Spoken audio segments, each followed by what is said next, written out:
Hello friends, मैं नवीन शर्मा आपके अपने YouTube channel concept with sigma में आप सभी का स्वागत करता हूं। हमारी करंट अफेयर्स की सेकंड क्लास होगी आपके सामने। जनवरी टू सितंबर तक का जो हमारा टारगेट चला हुआ है उसकी दूसरी क्लास आपके सामने लेके आया हूं। तो देखिए आपके सामने पहला क्वेश्चन क्या दिया हुआ है। G20 शिखर सम्मेलन की अध्यक्षता हरियाणा के किस शहर में होगी। यहाँ पर आपसे पूछा गया है, अंतरराष्ट्रीय सत्र का क्वेश्चन है। G20 यानी ग्रुप ऑफ 20 की अध्यक्षता हरियाणा में कहां पर होगी। तो कहां पर होगी दोस्तों, गुरुग्राम में होगी। ध्यान रखना कहां पर होगी, गुरुग्राम में होगी। तो इसका जो राइट आंसर हो जाएगा वो गुरुग्राम होगा। गुरुग्राम की मैं बात करूं तो गुरु द्रोणाचार्य की नगरी है ये, गुरु द्रोणाचार्य की नगरी, गुरु द्रोणाचार्य की नगरी के नाम से गुरुग्राम को जाना जाता है। और यहां पर G20 सम्मेलन की अध्यक्षता करेगा हरियाणा प्रदेश। बड़े सौभाग्य की बात है ये हमारे हरियाणा प्रदेश को कि शहर गुरुग्राम को इसकी अध्यक्षता मिली है। अगर मैं बात करूं गुरुग्राम की तो गुरुग्राम में और भी काफी ऐसी बातें जो अंतरराष्ट्रीय स्तर पर हरियाणा प्रदेश का स्वाभिमान बनाता है। वो है सौर अलायंस का हेड ऑफिस। अगर आपसे पूछा जाए सौर अलायंस का अंतरराष्ट्रीय मुख्यालय कहां पर है, याद रखना दोस्तों, सौर अलायंस का हेडक्वार्टर या मुख्यालय कहां पर है तो वो भी कहां पर आ जाएगा, वो आ जाएगा गुरुग्राम में। अंतरराष्ट्रीय सौर ऊर्जा का हेडक्वार्टर भी हरियाणा प्रदेश को सौभाग्य प्राप्त है और हरियाणा के गुरुग्राम को यह सौभाग्य प्राप्त है। तो इसका भी राइट आंसर क्या हो जाएगा, गुरुग्राम हो जाएगा। अगला क्वेश्चन क्या है, देखिए हरियाणा में एड्स ग्रसित लोगों को कितने रुपए की पेंशन दी जाती है। जो एड्स बीमारी से ग्रसित मरीज हैं उनको कितने रुपए पेंशन दी जाती है, ये क्वेश्चन है आपके सामने। तो इसका जो राइट आंसर होगा वो क्या हो जाएगा, 2250 रुपए यानी कि 2250 रुपए पेंशन दी जाती है हरियाणा प्रदेश में। जो भी एड्स से ग्रसित मरीज जितने भी हैं उनको 2250 रुपए पेंशन के रूप में दी जाती है। वर्तमान में कुल कितने मरीज हैं, तो याद रखना 24,000। ये आंकड़ा अपने आप में बहुत बड़ा है और हमें इस भयंकर बीमारी से, नाइलाज बीमारी से बचने का प्रयास करना चाहिए और तभी संभव होगा तब आप सभी उसके प्रति जागरूक होंगे। तो अपने को क्वेश्चन में क्या पूछा गया है, पेंशन पूछी है और वो कितनी है, 2250 रुपए। कुल कितने रोगी हैं, तो 24,000 रोगी हैं वर्तमान में। अगला क्वेश्चन क्या पूछा गया है, हरियाणा में कौन सा सूर्य दिवस मनाया गया है। यहां पर पूछा गया है कि हरियाणा प्रदेश में, हरियाणा राज्य में कौन से नंबर का सूर्य दिवस मनाया गया है। तो याद रखना दोस्तों 262वां 262वां सूर्य दिवस यहां पर मनाया गया है। यह भी आपको याद रखनी है, बहुत इंपॉर्टेंट क्वेश्चन बनता है 262वां। अगला क्वेश्चन देखिए क्या दिया हुआ है, हरियाणा के किस व्यक्ति की 5 प्रतिमाएं उत्तर प्रदेश के अयोध्या में लगेंगी। अरे बहुत ही इंपॉर्टेंट क्वेश्चन है, अंतरराष्ट्रीय सत्र का क्वेश्चन बनता है इसके आधार पर। इसमें जो आपके सामने क्वेश्चन दिया हुआ है उसमें बस इतना ही पूछा है कि हरियाणा के एक व्यक्ति जिसकी प्रतिमाएं अयोध्या मंदिर में लगाई जाएंगी उसका नाम पूछा है। तो उसका नाम है सुनील जागलान। क्या दोस्तों, सुनील जागलान। और सुनील जागलान है, इसका संबंध हरियाणा के बीबीपुर गांव से। क्या दोस्तों, बीबीपुर गांव है जो कि जींद डिस्ट्रिक्ट में पड़ता है। याद रखना दोस्तों बीबीपुर गांव है, ये जींद डिस्ट्रिक्ट में पड़ता है और वहां का ये पूर्व सरपंच था सुनील जागलान। और इसकी मैं बात करूं तो आपने नाम सुना होगा सेल्फी विद डॉटर। सभी बच्चों ने सुना रखा होगा नाम, तो selfie with daughter. Selfie with daughter एक मुहिम चलाई थी, अपनी बेटी अपनी पुत्री के साथ सेल्फी लेकर शेयर करना। उस मुहिम के जन्मदाता या जनक भी किसे कहा जाता है, सुनील जागलान जी को कहा जाता है। इनका संबंध बीबीपुर जींद से है, यह आपको याद रखना है। इन्होंने कुछ दिन पहले ही इनको नेपाल देश ने भी सम्मानित किया है। ये भी आपको याद रखना है। क्वेश्चन पूछ ले कि हरियाणा के किस व्यक्ति को हाल ही में सम्मानित किया है, सम्मान दिया गया है। तो इस मुहिम के जरिए सेल्फी विद डॉटर और अपने घर के बाहर अपनी बेटी के नाम से नेम प्लेट, इन आकांक्षी योजनाओं के आधार पर नेपाल देश ने इनको सम्मानित किया है। और ये कहाँ का है? बीबीपुर गांव जींद में। लेकिन मैं आपको एक क्वेश्चन बताना चाहूंगा जो आप सबसे ज्यादा कंफ्यूज होंगे। अगर आपसे पूछ ले कि बीबीपुर झील हरियाणा में कहां पर है, तो दोस्तों वो याद रखना, अगर पूछे जाए बीबीपुर झील की बात आए तो वो याद रखना कुरुक्षेत्र। बीबीपुर झील की बात आए तो कुरुक्षेत्र है, लेकिन बीबीपुर गांव की बात आए तो जींद में है। बहुत ही अत्यंत महत्वपूर्ण क्वेश्चन है, ये याद रखना भाई। अगला क्वेश्चन देखिए आपके सामने क्या दिया हुआ है। हरियाणा में हिंद केसरी अवार्ड किसे मिला है? यहां पर पूछा गया है हरियाणा में हिंद केसरी अवार्ड हाल में किसे मिला है या किसे दिया गया है। तो क्या दिया है? मोहिनी जांगड़ा। मोहिनी जांगड़ा ये सामड़ी गांव सोनीपत जिले से बिलोंग करते हैं। कहां से बिलोंग करते हैं? सोनीपत से। नाम क्या है दोस्तों? मोहिनी जांगड़ा। मोहिनी जांगड़ा सोनीपत, ये वही सोनीपत जो एटलस साइकिल के नाम से प्रसिद्ध है। हरियाणा में एजुकेशन सिटी कुंडली के नाम से प्रसिद्ध है। सोनीपत इसका पुराना नाम है, ये वही सोनीपत है भाई। ये भी आपको याद रखना है। 1972 में इस जिले का गठन हुआ था, ये आपको याद रखना है। अत्यंत महत्वपूर्ण क्वेश्चन है। अगला क्वेश्चन देखिए आपके सामने क्या दिया है। हरियाणा की कितनी महिलाओं को ई ऑटो रिक्शा चलाने का प्रशिक्षण दिया जाएगा भाई? यहां पर ऑप्शन देखिए, ऑप्शन नहीं सीधा क्वेश्चन आंसर है। कितनी महिलाओं को ई ऑटो रिक्शा मतलब कि आत्मनिर्भर बनाने के लिए कितनी महिलाओं को इलेक्ट्रिक जो ऑटो रिक्शा है उनको चलाने का प्रशिक्षण दिया जाएगा? तो वो दोस्तों कितनी है? 100। स्टार्टिंग में इस योजना की जब शुरुआत की गई है तो शुरुआत में 100 महिलाएं हैं, धीरे धीरे इनका रेशो और भी बढ़ेगा। लेकिन यहां पर शुरुआत की बात पूछी है तो आपको देखना है कितनी महिलाओं को? 100 महिलाओं को, और वो भी कौन सी? इलेक्ट्रिक ऑटो रिक्शा, जिससे वो अपना घर का खर्च चला सके, अपना जीवन यापन कर सके, अपने परिवार को संभाल सके, अपने बच्चों को पढ़ा लिखा सके। तो उनको लिए प्रशिक्षण दिया जाएगा सबसे पहले 100 महिलाओं को। अगला क्वेश्चन देखिए क्या दिया हुआ है। हरियाणा सरकार विकास कार्यक्रम पर बजट की कितनी प्रतिशत राशि खर्च कर रही है? यहां पर पूछा हरियाणा सरकार द्वारा विकास कार्यों पर बजट की कितनी प्रतिशत राशि खर्च कर रही है। आप सभी जानते हैं बजट एक साल के अंदर आय और व्यय का एक ब्यौरा होता है जो कि फरवरी माह में प्रस्तुत किया जाता है, कई बार मार्च माह में प्रस्तुत किया गया है। लेकिन यहां पर जो क्वेश्चन पूछा गया है वो ये भारत सरकार का बजट भी होता है और हरियाणा सरकार खुद का बजट भी होता है। दोनों सरकारों का, लोकसभा और विधानसभा दोनों का बजट होता है अलग अलग से। यहां पर पूछा गया है बजट की कितने प्रतिशत राशि विकास कार्यों पर खर्च होगी। तो याद रखना दोस्तों 34.5%, 34.5% जो राशि है विकास कार्यों पर खर्च की जाएगी।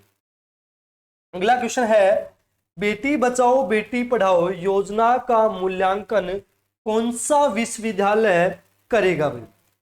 बेटी बचाओ बेटी पढ़ाओ योजना का मूल्यांकन हरियाणा का कौन सा विश्वविद्यालय करेगा? तो याद रखना कुरुक्षेत्र। KUK का मतलब होता है कुरुक्षेत्र यूनिवर्सिटी भाई, कुरुक्षेत्र विश्वविद्यालय। यह आपको याद रखना 1956 में इस विश्वविद्यालय की स्थापना हुई थी। आपको याद रखना है हरियाणा की धर्मनगरी में स्थित कुरुक्षेत्र विश्वविद्यालय हरियाणा का पहला विश्वविद्यालय है। और ये किस योजना का मूल्यांकन करेगा? तो याद रखना बेटी बचाओ बेटी पढ़ाओ।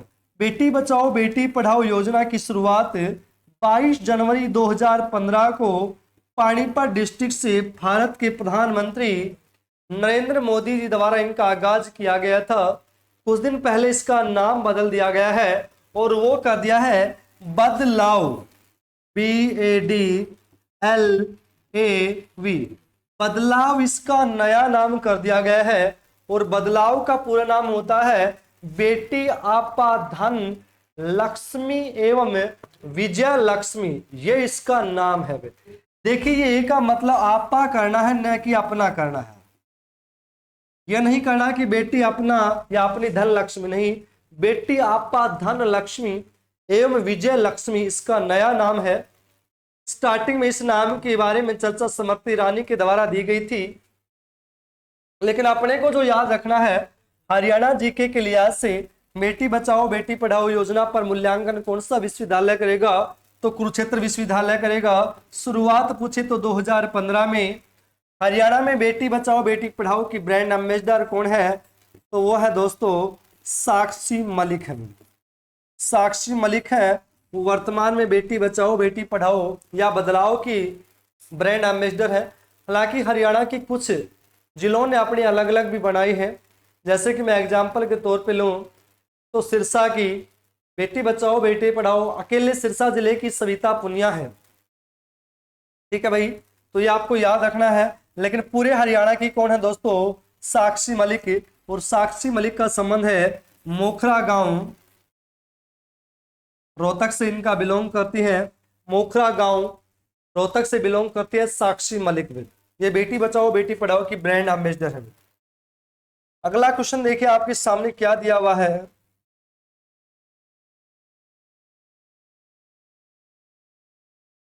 हरियाणा महिला आयोग के अध्यक्ष कौन है भाई, पूछा गया है कि हरियाणा महिला राज्य आयोग का अध्यक्ष कौन है, तो याद रखना रेनू भाटिया। कौन है दोस्तों, रेनू भाटिया। अब रेनू भाटिया का संबंध हरियाणा के किस जिले से है, तो वो है फरीदाबाद से है। हरियाणा में रेनू भाटिया जो वर्तमान में महिला आयोग के अध्यक्ष है, इसके संबंध कहां से है, तो फरीदाबाद से है। ये आपको याद रखना है। हरियाणा राज्य महिला आयोग का गठन पूछा जाए तो 1999 में हुआ था। कब हुआ था दोस्तों, 1999 में महिला राज्य आयोग का गठन हुआ था। वर्तमान में इसके अध्यक्ष है रेनू भाटिया में। रेनू भाटिया इसके वर्तमान में अध्यक्ष है। और रेनू भाटिया का संबंध कहां से है दोस्तों, तो वो है फरीदाबाद से। कहां से दोस्तों, फरीदाबाद से है। अगला क्वेश्चन है भाई, हरियाणा महिला निगम के अध्यक्ष कौन है भाई। देखिए इसमें है महिला आयोग और इसमें कौन है भाई, निगम। दोनों में अंतर है। यहां पर पूछा, एक में पूछा गया था आयोग के अध्यक्ष जो कि रेनू भाटिया फरीदाबाद से हैं, जबकि दूसरे में निगम। निगम के अध्यक्ष है बबीता फोगाट भाई। कौन है भाई, बबीता फोगाट भाई। और बबीता फोगाट का संबंध कहां से है, वर्तमान में चरखी दादरी से है।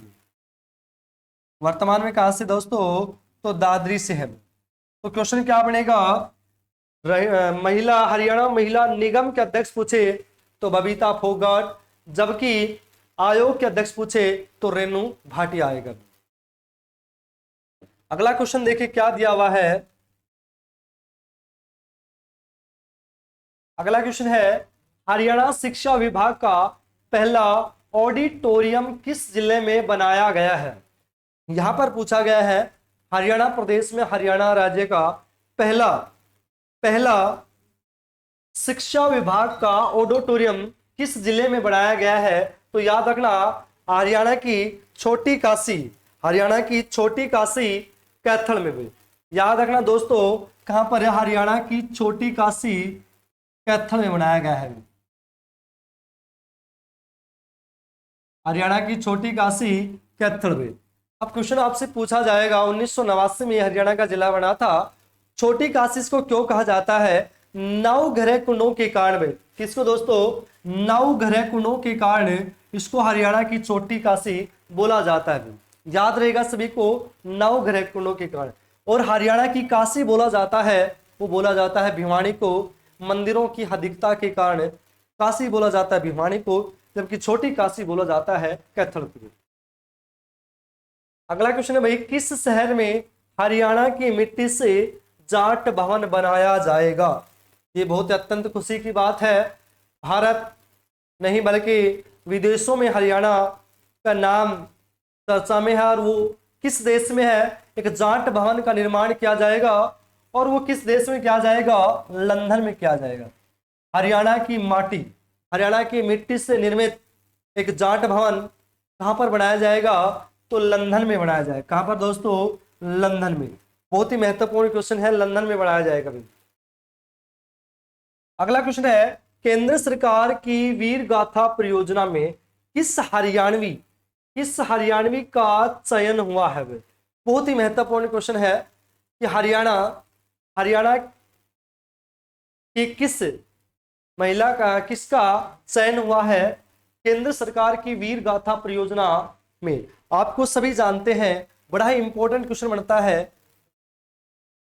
रिया ग्रोवर का संबंध हरियाणा के करनाल जिले से है।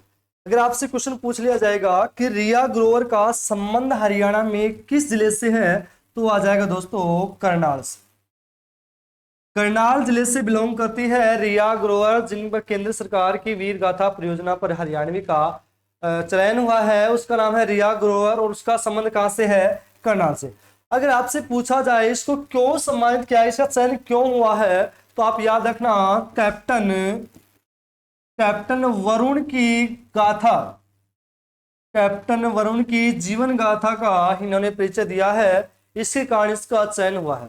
तो आपका जो क्वेश्चन आपके सामने स्क्रीन पर दिया हुआ है, उसका जो राइट आंसर होगा वो क्या हो जाएगा? रिया ग्रोवर। और रिया ग्रोवर का संबंध हरियाणा के किस जिले से है? तो आ जाएगा करनाल से। तीसरा क्वेश्चन ये बनेगा कि किस खुशी में इसका चयन हुआ है, किस वजह से इसका चयन हुआ है? तो इन्होंने कैप्टन वरुण की वीर गाथा का व्याख्यान किया है, इसलिए इनका चयन हुआ है। अगला क्वेश्चन देखिए क्या दिया हुआ, हरियाणा के कितने जिलों में विश्वकर्मा कौशल विश्वविद्यालय की तर्ज पर इनोवेटिव स्किल स्कूल बनेंगे? भाई आप सभी जानते हैं विश्वकर्मा कौशल विश्वविद्यालय हरियाणा के दुधौला पलवल में है। कहां पर दोस्तों? दुधौला पलवल में है। 2016 में उसकी स्थापना हुई थी। उसकी तर्ज पर कितने स्कूल स्थापित किए जाएंगे? तो आपको याद रखना कितने भाई? 10। तो यहां से आपको क्वेश्चन 3 प्रकार से आएगा कि किस विश्वविद्यालय की तर्ज पर इनोवेटिव स्किल स्कूल खोले जाएंगे? तो विश्वकर्मा विश्वविद्यालय की तर्ज पर।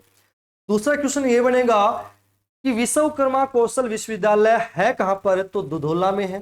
दुधौला यानी कि पलवल में है, ये भी आपको याद रखना है। बहुत ही महत्वपूर्ण क्वेश्चन बनता है। पलवल की मैं बात करूं तो ये वही पलवल है कि जिला जिसका गठन 2008 ईस्वी में हुआ था, जो कि हरियाणा का 21वां जिला बना था। ये वही पलवल जिला 2008 में इसका गठन और 21वें जिले के रूप में हुआ था। अगला क्वेश्चन देखिए क्या दिया हुआ है, हाल ही में किस यूनिवर्सिटी को A+ यूनिवर्सिटी की मान्यता मिली है? यूनि मतलब यूनिवर्सिटी यानी कि विश्वविद्यालय की बात हो रही है। किस विश्वविद्यालय को A+ विश्वविद्यालय का दर्जा मिला है? तो आप सभी जानते हैं गुरु जम्बेश्वर विश्वविद्यालय में। और गुरु जम्बेश्वर विश्वविद्यालय कहां पर है? यानी कि GJU, इसको शॉर्ट फॉर्म में लिखेंगे GJU।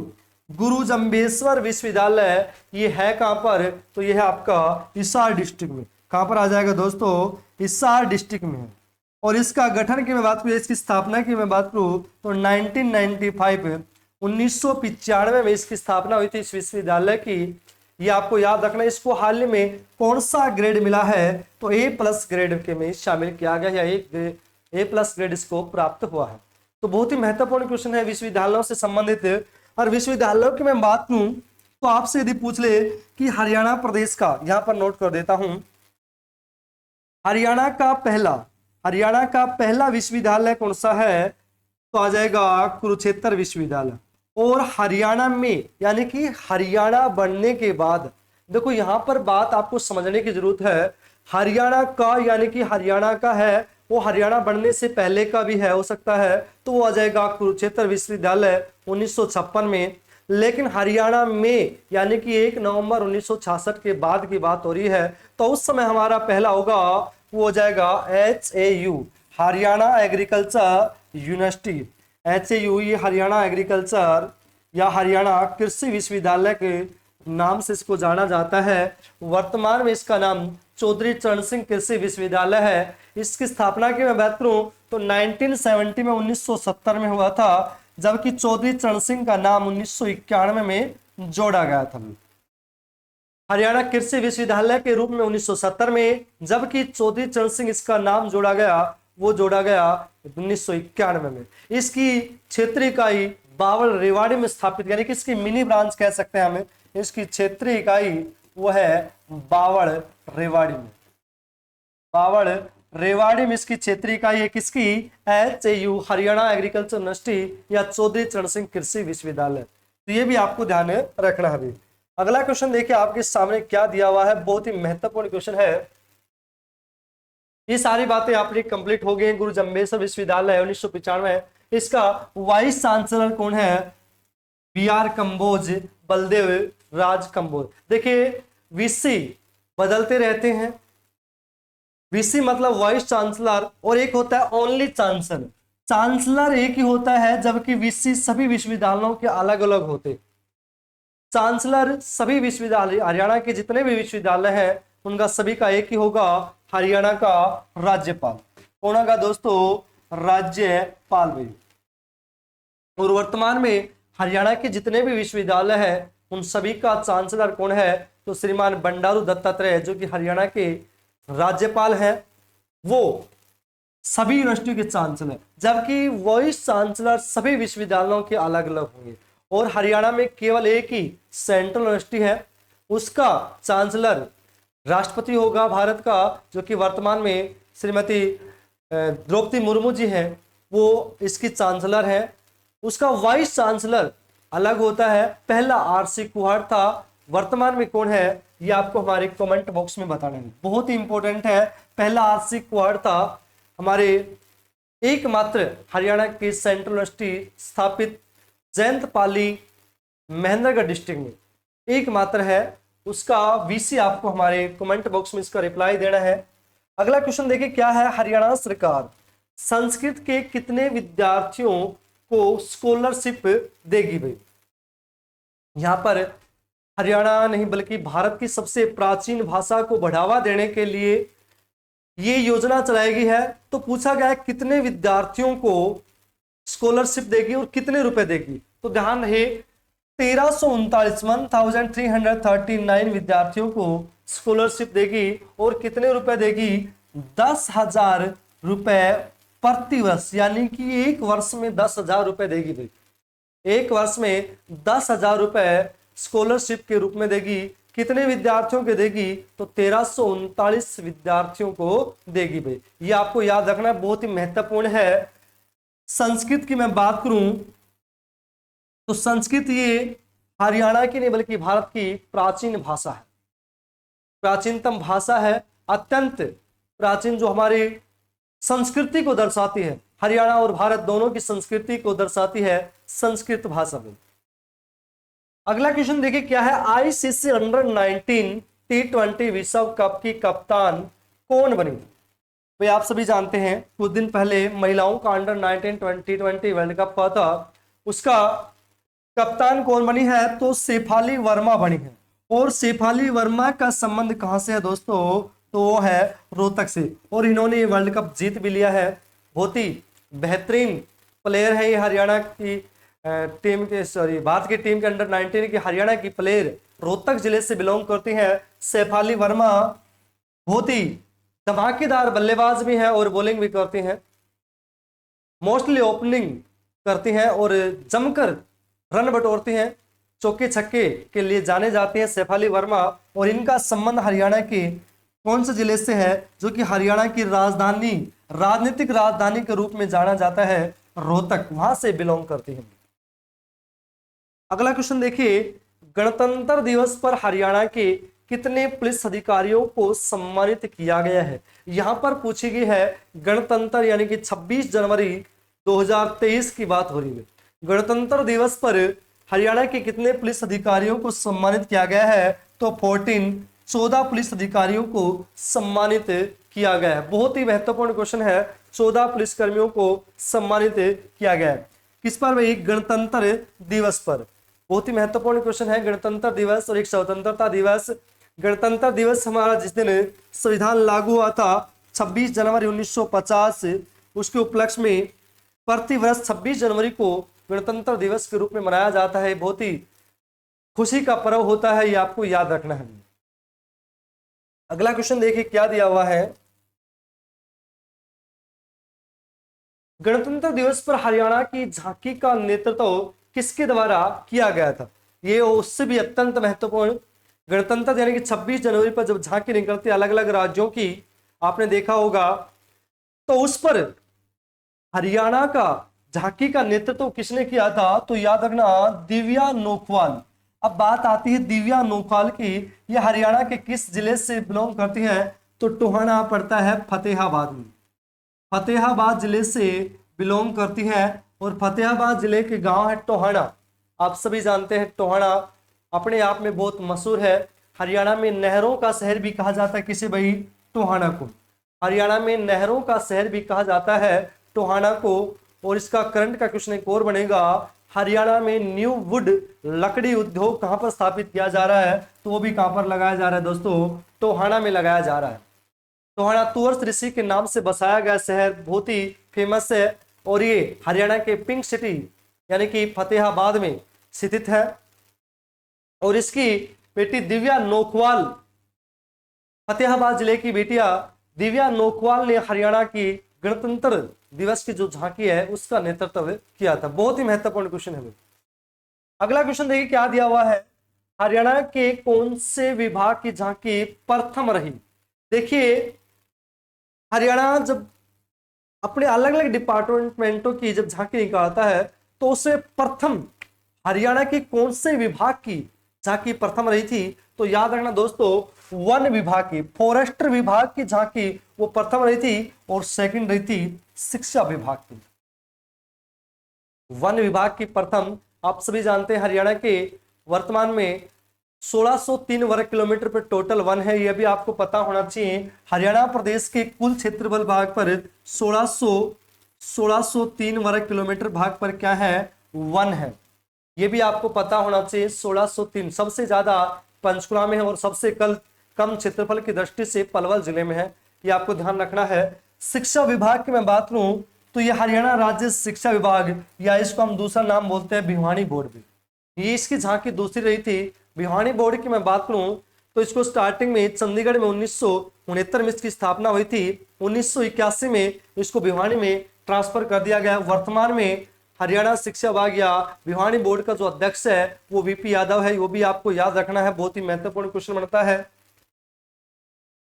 अगला क्वेश्चन देखिए क्या दिया हुआ है, गणतंत्र दिवस पर हरियाणा के मुख्यमंत्री ने कहां पर झंडा फहराया था? गणतंत्र दिवस पर राज्य स्तरीय समारोह का आयोजन होता है, ये बहुत ही खुशी का पर्व होता है, आप सभी जानते हैं। इस पर हमारे मुख्यमंत्री मनोहर लाल खट्टर जी ने कहां पर झंडा फहराया था, तिरंगा फहराया था? तो वो आपको बताना है कहां पर भी, जगाधरी। और जगाधरी पड़ता है दोस्तों यमुनानगर में। कहां पड़ता है? यमुनानगर में। जगाधरी जो शहर है वो कहां पड़ता है? वो यमुनानगर में पड़ता है। यमुनानगर की मैं बात करूं तो ये बहुत ही महत्वपूर्ण क्वेश्चन बनता है। इसको हरियाणा की कागज सिटी या पेपर सिटी भी कहा जाता है। कागज सिटी या पेपर सिटी भी बोला जाता है हरियाणा के यमुनानगर। और यमुनानगर के जगाधरी में हमारे मनोहर लाल खट्टर सीएम ने झंडा फहराया था गणतंत्र दिवस यानी कि 26 जनवरी 2023 को। अगर आपसे पूछा जाए कि राज्यपाल बंडारू दत्तात्रेय ने झंडा कहां पर फहराया था तो हरियाणा की धर्मनगरी कुरुक्षेत्र में। देखिए सीएम ने जगाधरी यमुनानगर में, जिले की बात आए तो यमुनानगर, स्थान की बात आए तो जगाधरी। और यदि हमारे हरियाणा के राज्यपाल बंडारू दत्तात्रेय के बारे में पूछा जाए तो आपको नाम लेना है कुरुक्षेत्र यानी कि धर्मनगरी की, ये आपको याद रखना। यदि आपसे पूछा जाए कि हरियाणा के डिप्टी सीएम यानी कि उप मुख्यमंत्री ने झंडा कहां पर फहराया था तो आपको याद रखना है हिसार। स्टील, हरियाणा की स्टील सिटी हिसार में दुष्यंत चौटाला ने, जो हरियाणा के छठे नंबर के डिप्टी सीएम है, पहले चांदराम थे, तो छठे नंबर के जो डिप्टी सीएम दुष्यंत चौटाला जी हैं, उन्होंने हिसार डिस्ट्रिक्ट यानी कि स्टील सिटी हरियाणा की, वहां पर तिरंगा फहराया था। ये आपको याद रखना है, बहुत ही महत्वपूर्ण क्वेश्चन है। तीनों ही अत्यंत महत्वपूर्ण क्वेश्चन, तीनों सभी बच्चों को मुंह जबानी याद होने चाहिए। अगला क्वेश्चन देखिए क्या दिया हुआ है, हरियाणा के कितने लोगों को पद्मश्री अवार्ड मिला है? यहाँ पर आपके सामने जो क्वेश्चन दर्शाया गया है कि कितने लोगों को पद्मश्री अवार्ड से सम्मानित किया गया है, तो कितने लोगों को दोस्तों? 2 लोगों को सम्मानित किया गया है। और कौन कौन है? डॉक्टर सुकामा, डॉक्टर सुकामा है, ये रोहतक जिले से बिलोंग करती हैं। कौन जी? डॉक्टर सुकामा, जो रोहतक जिले से बिलोंग करती है। दूसरा है डॉक्टर बक्सी राम, ये करनाल जिले से यानी कि सीएम सिटी से बिलोंग करता है। डॉक्टर बक्सी राम ये सीएम सिटी से बिलोंग करते हैं, जबकि डॉक्टर सुकामा रोहतक जिले से बिलोंग करती है। दोनों अत्यंत महत्वपूर्ण क्वेश्चन बनते हैं। अगला क्वेश्चन देखिए, हरियाणा सरकार ने नई राष्ट्रीय शिक्षा नीति 2020 के तहत स्कूलों में बच्चा आयु कितने वर्ष कर दी गई है? यहां पर क्वेश्चन ये पूछा गया है कि नई शिक्षा नीति आप सभी जानते हैं 2020 कस्तूरी रंगन कमेटी के द्वारा लागू की गई है। इसके तहत जो स्टार्टिंग में बच्चा एडमिशन लेता है उसकी आयु कितनी कर दी गई है? तो निर्धारित कर दी गई 6 साल से पहले किसी भी बच्चे का एडमिशन नहीं किया जाएगा। पहले आपने भी देखा होगा प्राइवेट एसोसिएशन तो खासकर 3 साल का बच्चा होते ही उसको स्कूल में एडमिशन करना स्टार्ट कर देते थे, कि वो भी किस लिए? पेरेंट्स से फीस वसूलने के लिए। लेकिन अब हरियाणा सरकार ने ये किया है कि 6 साल से पहले किसी भी बच्चे का एडमिशन नहीं होगा, चाहे वो प्राइवेट हो या गवर्नमेंट हो। तो एक प्रकार से ये अच्छी बात है। आप सभी जानते हैं बचपन एक बार मिलता है, बचपन खेलने के लिए होता है, और उसको 3 साल की उम्र बिल्कुल ही छोटी उम्र होती है, और उसमें बच्चे में कम वजन और बैग में ज्यादा वजन हो जाता है। आप सभी देखते भी होंगे इस बात को। तो उसके लिहाज से एक अच्छी बात है, 6 साल कम से कम बच्चा 6 साल तक अच्छे से उसका माइंड और उसका जो शरीर है वो अच्छे से विकसित हो उसके, जो कि भविष्य के लिए बहुत ही महत्वपूर्ण है। आप सभी जानते हैं सभी की, इसमें पूरे भारत देश की बात करूं, हरियाणा की नहीं बल्कि सभी राज्यों की मैं बात करूं, पूरे भारत देश की मैं बात करूं, तो सभी पेरेंट्स कितनी बिजी लाइफ होगी, अपने बच्चे के साथ ना तो खेला जाता है। पहले ऐसी स्थिति होती थी, मोबाइल टीवी वगैरह नहीं होते थे, तो बच्चों का जो मनोरंजन होता था वो क्रिकेट, चट्टा, जो आपके देसी गांव में जो गेम होते हैं, झरना डंके, आपने नाम सुना होगा, सभी गांवों के बच्चे होंगे जुड़े हुए, कोई शहर का भी जुड़ा होगा, लेकिन सभी जिन गांव से जुड़े बच्चे हैं उनको झरना डंकी, डंका बीती, ये सब गेमों का नाम सुना होगा, खेले भी होंगे आप में से किसी ने। तो उसमें बच्चों का शरीर का विकास हो जाता था, दिमाग का विकास होता था। और आज का जो जनरेशन है, माता पिता के पास समय नहीं है अपने बच्चों को खिलाने के लिए, बस एक ही है, वो है मोबाइल। जब माँ बाप फ्री होते वो भी मोबाइल में घुस जाते हैं, और बच्चे तो ऑटोमेटिकली उनके देखो देख फोन में घुसेंगे। जो गेम खेलना है, खेलना वो भी मोबाइल में खेलेंगे, जिससे उनका ना तो शरीर का विकास होता है बल्कि दिमाग डाइवर्ट होता है, उनका हरासमेंट होता है। तो ये नुकसान ही नुकसान है। उसके लिए मैं सभी लोगों से, जो मेरे को देख रहे हैं, उनको सभी से रिक्वेस्ट करूंगा कि आप अपने छोटे भाई बहन या बेटा बेटी जो भी हैं, जो भी आपसे छोटे हैं, उनको अच्छे से संस्कार देके अच्छे से खिलाएं, और उनके सामने फोन का बहुत ही कम इस्तेमाल करें। इंपॉर्टेंट हो तो ही करें, अदरवाइज ना करें। तो देखिए अपने क्वेश्चन की तरफ, ये अच्छी बात है। इसकी जो उम्र कर दी गई है दोस्तों, वो 6 वर्ष कर दी गई, बहुत ही महत्वपूर्ण है। अगला क्वेश्चन देखिए, नई शिक्षा नीति 2020 कमेटी, मैंने बता दिया कस्तूरी रंजन में, इसके द्वारा कस्तूरी रंजन कमेटी के द्वारा, समिति के द्वारा इसको लागू किया, ये आपको जानते सभी। अगला क्वेश्चन है, बाल हरियाणवी केसरी का खिताब किसने जीता? बहुत ही महत्वपूर्ण क्वेश्चन है भाई। बाल हरियाणवी केसरी का खिताब किसके द्वारा जीता गया है? तो साहिल जागलान का संबंध कहां से है? इसराना। और इसराना कहां पड़ता है दोस्तों? पानीपत में पड़ता है। इसराना ये एक आरक्षित सीट भी है, और ये पड़ता है कहां पर? पानीपत में। पानीपत वही जिला, हरियाणा का एकमात्र ऐसा जिला जिसका गठन 2 बार हुआ हो, एक बार 1989 में और दूसरी बार 1 जनवरी 1992 में। हरियाणा का 2 बार बनने वाला एकमात्र जिला पानीपत, पेट्रो हब के नाम से, बुनकरों की नगरी के नाम से जाना जाने वाला। बाल हरियाणवी केसरी में जो मान सम्मान की राशि मिलती है वो 51,000 रुपए मिलती है। तो साहिल जागलान को जो पुरस्कार मिला था वो कितने रुपए मिला था दोस्तों? 51,000 रुपए की राशि इसको मिली थी। ये आपको याद रखनी है, बहुत ही महत्वपूर्ण क्वेश्चन है। अगला क्वेश्चन देखिए क्या दिया दोस्तों। राष्ट्रीय श्रम संघ की अखिल भारतीय प्रतिनिधित्व सभा की वार्षिक बैठक का आयोजन कहां पर होगा? बहुत ही महत्वपूर्ण क्वेश्चन है। राष्ट्रीय स्वयंसेवक संघ यानी कि आरएसएस की बात हो रही है और इसकी जो बैठक है वो कहां पर है? वो ही अभी पानीपत में। मैं पानीपत से आपको एक और बात बता दूं, अगर पूछा जाए हरियाणा में आरएसएस का सबसे बड़ा सेंटर, आरएसएस का सबसे बड़ा सेंटर कहां पर है? तो दोस्तों वो भी पानीपत में है। आरएसएस का सबसे बड़ा सेंटर हरियाणा में कहां पर है? तो दोस्तों वो भी पानीपत में ही है। लेकिन आपसे पूछा जाए आरएसएस के द्वारा स्थापित हरियाणा का पहला स्कूल, तो गीता सीनियर सेकेंडरी स्कूल आएगा और वो आ जाएगा आपका दोस्तों कुरुक्षेत्र में आएगा, जिसकी स्थापना 1946 में की गई थी। लेकिन वो इतिहास की बात है। 1940 में Gita senior secondary school RSS के द्वारा स्थापित किया गया पहला स्कूल है। लेकिन यहाँ पर क्वेश्चन में जो बात हो रही है वो बैठक की हो रही है। और इसमें आपको एक बात और भी याद रखना है, हरियाणा में आरएसएस का सबसे बड़ा सेंटर कहां पर है? तो आ जाएगा पानीपत में। अगला क्वेश्चन देखिए, सूरजकुंड मेले का आयोजन कब से कब तक हुआ भाई?